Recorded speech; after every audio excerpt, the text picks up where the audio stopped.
run away, let's set the tone for what is GIS to celebrate GIS Day. Would you like to give a little bit of insight to people who may not know?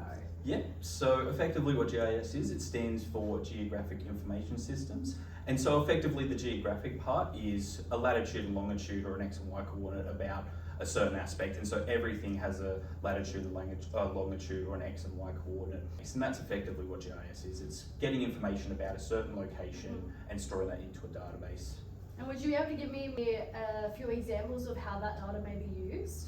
Yeah, so the data could be used, for example, for that building construction workers may want to know, or if it's a big project, how long it could take to build, if it's been refurbished, or if it's just being built. If it's a new development, they may want to know what the environmental, social and economic impacts of that development could potentially be. That's amazing. And it's basically can be used in every industry, right? Yeah, absolutely. From business to the sciences to engineering to economics of some sort. Yeah.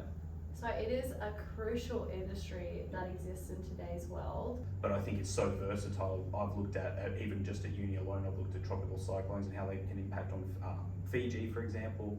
We were looking at bushfires in California. And now what I'm doing here at your company at Anditi, looking at Vic Road's IRAP project and a lot of other projects as well. And I think it's just very, very interesting. So just to talk a little bit about your time at Anditi, what do you think you have taken away so far that you think is the most crucial information that you've learnt? I think definitely fundamentals or more advanced uses of GIS and how, I suppose, client interaction as well, with how GIS is so important for our various clients that we have. And I would say some of the biggest takeaways as well have been how further we can expand in terms of GIS and moving, or I suppose expanding from what I had learned previously at university to the more advanced uses of GIS, so such as using our own GPS that we have that can store data to the various, so for example, Anditi's own engine, and how we can look at point cloud data and use that for various things such as our Malifaux project as well.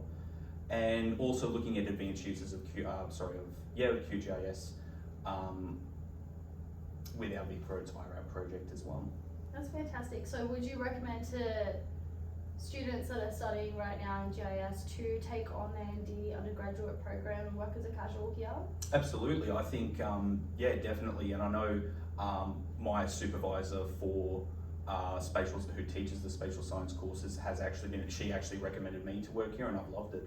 And I would definitely recommend current students that are doing a similar degree to me, or even anyone learning a spatial science kind of program and really enjoys spatial science and GIS, I would highly recommend Anditi.